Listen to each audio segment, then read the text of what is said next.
आज zero period में एक नया प्रयोग आपके साथ मैं करने जा रहा हूँ। आमतौर पर ज़ीरो पीरियड के चैनल में मैं नई नई ट्रिक्स जो कि आपके विभिन्न प्रतियोगी परीक्षाओं के लिए काम की हो सकती हैं, या यूँ कहें कि आपको प्रतियोगी परीक्षाओं के लिए किस तरह से तैयार किया जाए, इस पर ज़्यादा काम करने का प्रयास करता हूँ। तरह तरह के नोटिफिकेशंस आपके लिए लेकर आते रहता हूँ। अलग अलग विभागों से जो रिक्तियाँ प्राप्त होती हैं, जो भी सूचनाएं मुझे मिल पाती हैं, वो आप तक पहुंचाने का प्रयास करता हूं। बीते दिनों में मैंने नवोदय विद्यालय, प्रयास विद्यालय, एनटीएसी जैसी कुछ महत्वपूर्ण योजनाओं की जानकारी भी आप तक पहुंचाने का प्रयास किया है। इसी कड़ी में बहुत दिनों से मेरा ये मन हो रहा था कि आपसे कुछ बातें करूं, कुछ ऐसे मुद्दों पर बातें करूं जो आपके प्रतियोगी परीक्षा के लिए महत्वपूर्ण हो सकती है, काम की हो सकती है। और बड़े दिनों के बाद आज मन बना है, इसीलिए मैंने इसको नाम भी दिया है संडे संवाद। रविवार का दिन है, बड़े आराम से हम और आप बात कर सकते हैं। विषय भी मैंने इसीलिए चुना है छत्तीसगढ़ बनने की कहानी। आज के इस पहले अंक में हम लोग बात करेंगे 2000 के आसपास की बात को। छत्तीसगढ़ जब बना था उसके थोड़ा पहले क्या कुछ घटा, कैसे कुछ बना, जो आपके लिए काम की हो सकती है। वैसे तो घटनाक्रम बहुत लंबा है, बहुत सारी बातें हैं जो छत्तीसगढ़ बनने के साथ जुड़ी हुई हैं, मगर हम उन्हीं बातों पर चर्चा करेंगे जो आपके लिए फैक्चुअल है, तथ्यपरक है और जो आपके लिए काम आ सकती हैं। मैं बहुत ज़्यादा इतिहास में भी जाने का प्रयास नहीं करूँगा। मेरी कोशिश यही रहेगी कि मैं आपसे उन्हीं मुद्दों पे बात करूं जो आपके और मेरे सरोकार की हों। तो ज़्यादा समय नहीं गंवाएंगे हम, शुरू करते हैं छत्तीसगढ़ बनने की कहानी। पहले अंक में आज की बात।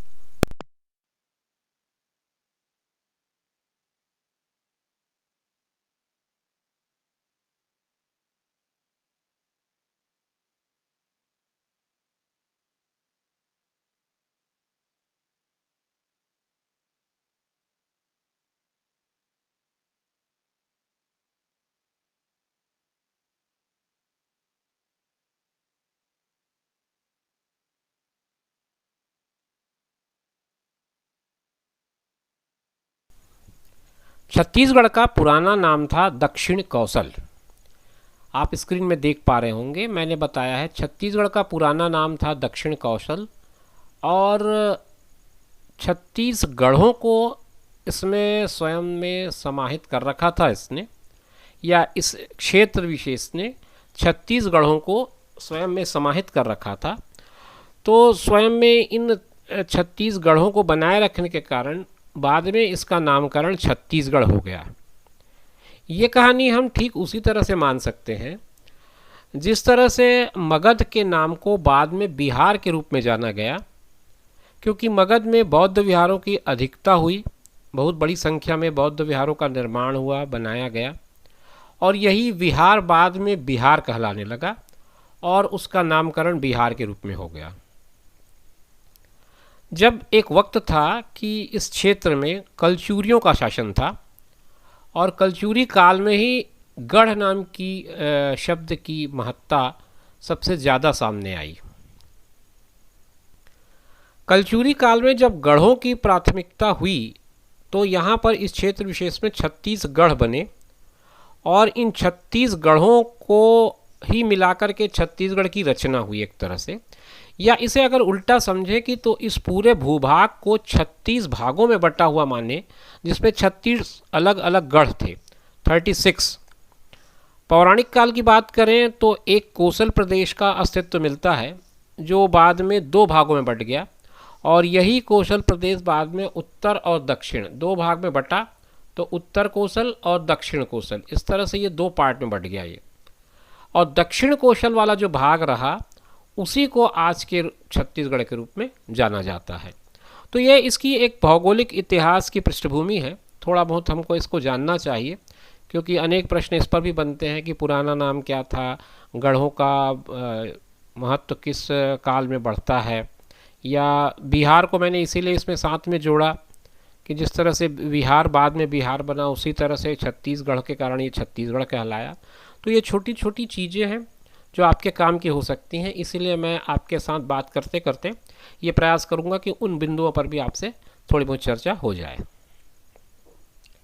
यूँ तो महाभारत और रामायण काल में भी छत्तीसगढ़ की उपस्थिति देखी जा सकती है, और जहाँ तक मुझे जानकारी आती है कि जैन और बौद्ध काल की भी बहुत सारी रचनाएं हैं जो इस प्रदेश के अस्तित्व को बताती हैं और इस बात की तस्दीक करती हैं कि उस वक्त में छत्तीसगढ़ नाम का कोई क्षेत्र विशेष जाना जाता था। आज के इस संवाद में मैं इतिहास से बहुत ज़्यादा नहीं जाऊँगा। अगर आप लोगों का कमेंट बॉक्स में कोई मैसेज मिलता है इस तरह का, तो इसके इतिहास पर एक अलग से वीडियो बनाने का प्रयास ज़रूर मैं करूँगा। मेरी बात सन 2000 के आसपास ही रहेगी, हम इसी पे ज़्यादा बात करेंगे, मगर उसके लिए कड़ियों को जोड़ना भी ज़रूरी है, इसलिए थोड़ा सा पीछे चला गया था मैं। अब जब पीछे गया हूँ तो मैं आपको वहाँ से ले पकड़ना चाहूँगा जहाँ से आप इसकी राजनैतिक पृष्ठभूमि को समझ पाएंगे। राजनीतिक पृष्ठभूमि की अगर बात करें तो 1994 में पहली बार एक अशासकीय संकल्प लाया गया। ये अशासकीय संकल्प कहाँ लाया गया, तो उसका जवाब है मध्य प्रदेश। मध्य प्रदेश की विधानसभा में पहली बार 1994 में एक अशासकीय संकल्प लाया गया और इसको लाया तत्कालीन विधायक रविंद्र चौबे ने। रविंद्र चौबे जो साजा क्षेत्र के विधायक हैं, लंबे समय से विधायक रहे हैं, कांग्रेस के महत्वपूर्ण नेता के रूप में उनकी छवि रही है।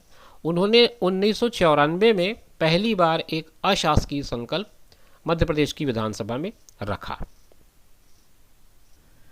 ये जो संकल्प था ये एक अशासकीय संकल्प था, ये पारित तो हो गया मगर इसको शासकीय बनने में समय लगा, और जब ये शासकीय संकल्प का रूप लिया तब 4 साल का समय बीत चुका था।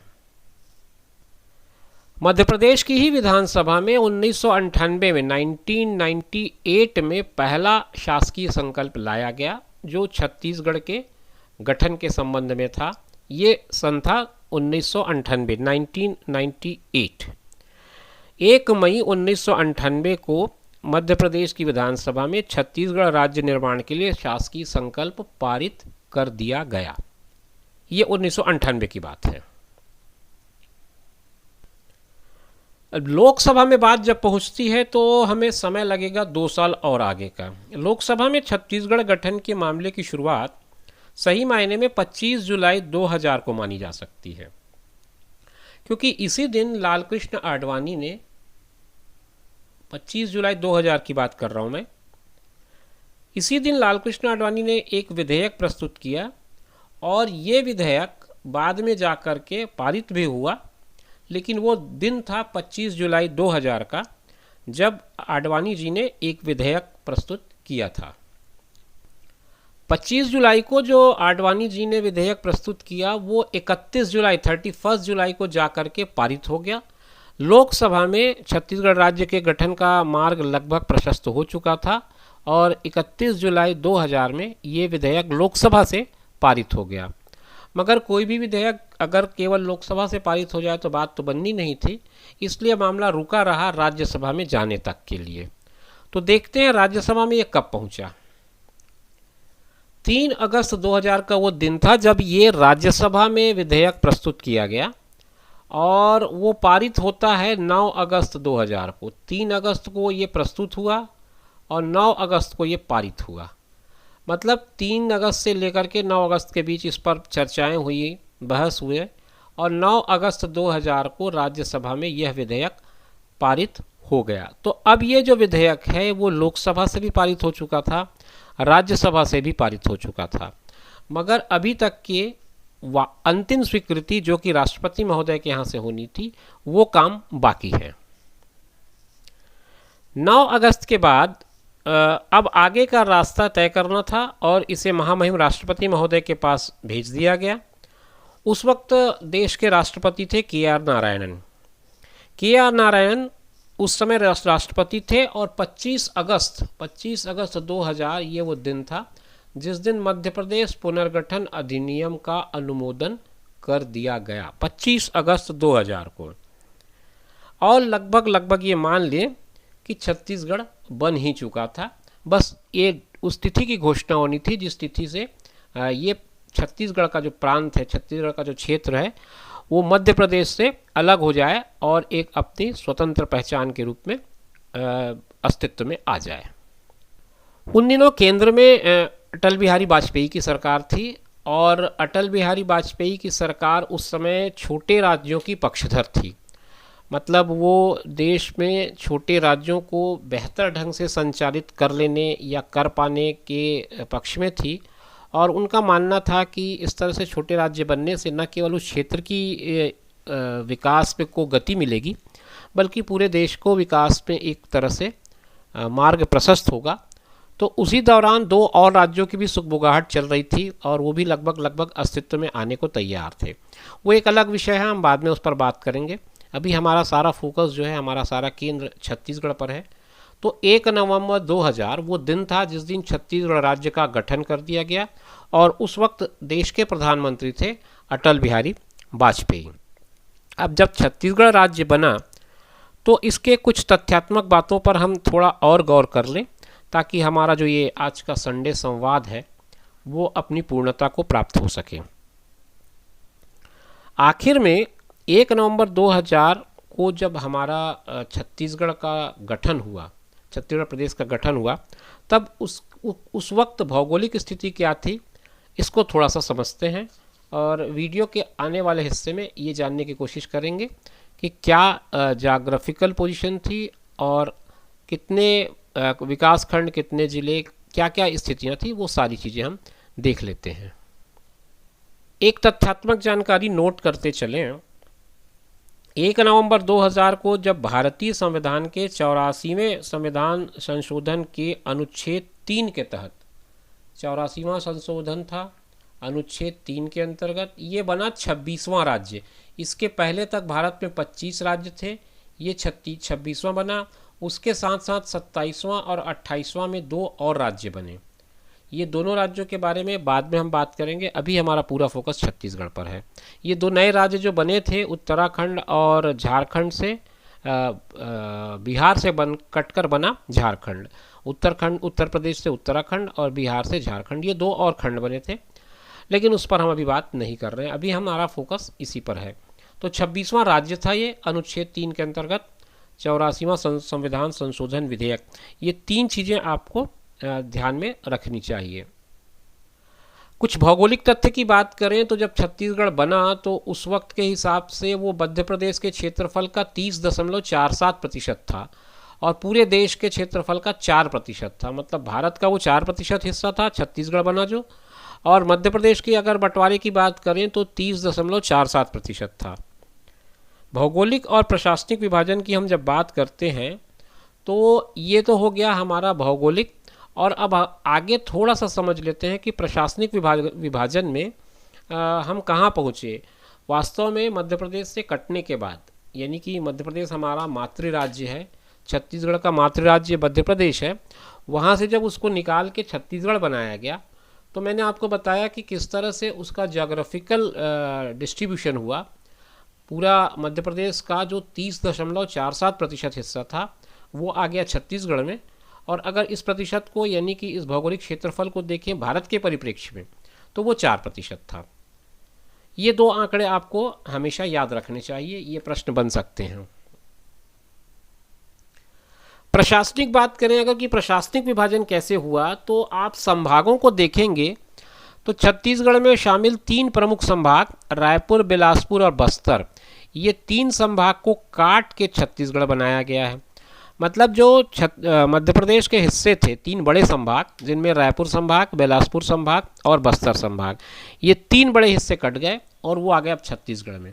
अब इन संभागों में कितने जिले, कितने विकासखंड थे, ये हम अगली थोड़ी देर में बात करते हैं। अभी मैं आपको बताते चलूँ कि विभाजन के बाद छत्तीसगढ़ एक ऐसा राज्य बना जिसमें 3 बड़े संभाग थे। अब ये बड़े संभाग थे रायपुर, बिलासपुर और बस्तर। इन संभागों के अंदर क्या क्या चीज़ें थी वो देख लेते हैं हम लोग। छत्तीसगढ़ जब बना तो वहाँ पर 16 जिले थे, 96 तहसील थी और 146 विकासखंड। ये मैं सारी बातें कर रहा हूँ सन 2000 की, है ना। ये तथ्यात्मक सारी जानकारी उस वक्त की है जब छत्तीसगढ़ बना था, मतलब 1 नवंबर 2000 को जो स्थिति थी, चाहे वो प्रशासनिक हो चाहे भौगोलिक हो, सारी बातें 1 नवंबर 2000 की स्थिति में है। 16 जिले थे हमारे छत्तीसगढ़ में, 96 तहसील थे, 96 तहसील थे और 146 विकासखंड, 146 विकासखंड। अब इतना सब होने के बाद रायपुर को बनाया गया राजधानी और बिलासपुर में हाई कोर्ट की स्थापना की गई। उच्च न्यायालय जो है वो रही बिलासपुर में। ये बहुत पुरानी मांग थी इस क्षेत्र में, बिलासपुर की को राजधानी उच्च न्यायालय बनाया जाए बिलासपुर में। वो मांग भी पूरी हो गई और रायपुर को राजधानी के रूप में स्थापित किया गया, समझिए। वो अंत में वो दिन आया जब छत्तीसगढ़ बन गया और छत्तीसगढ़ के प्रथम राज्यपाल बनाए गए थे दिनेश नंदन सहाय, और पहले मुख्यमंत्री बनने का गौरव हासिल हुआ अजीत जोगी को, जो एक भूतपूर्व प्रशासनिक अधिकारी भी रहे, कलेक्टर रहे, आईएएस रहे हैं, और उस दौरान वे सक्रिय राजनीति में थे। कांग्रेस की ओर से अजीत जोगी को मुख्यमंत्री बनाया गया। तो ये जानकारी आपके साथ मैंने शेयर करने का प्रयास किया। कुछ बातें, कुछ विषयों पर हमने चर्चा की, समझिए। और संडे संवाद में इसी तरह से एक विषय विशेष पर हम बात करने का प्रयास करेंगे, आपके व्यू जानने का प्रयास करेंगे। कमेंट बॉक्स में आपके व्यूज़ आएंगे तो उसके हिसाब से मैं समझ पाऊंगा कि मैं अपनी बातों को कितने हद तक आपको पहुंचा पाया।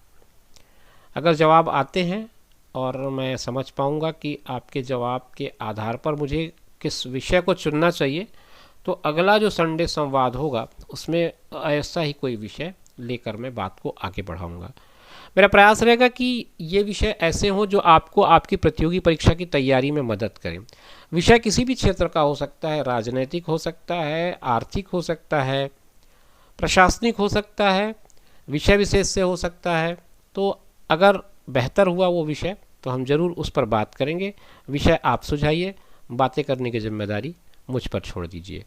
मिलेंगे अगले इतवार को संडे संवाद में। तब तक के लिए अपना ख्याल रखिए और उनका ख्याल रखिए जो आपका ख्याल रखते हैं। धन्यवाद।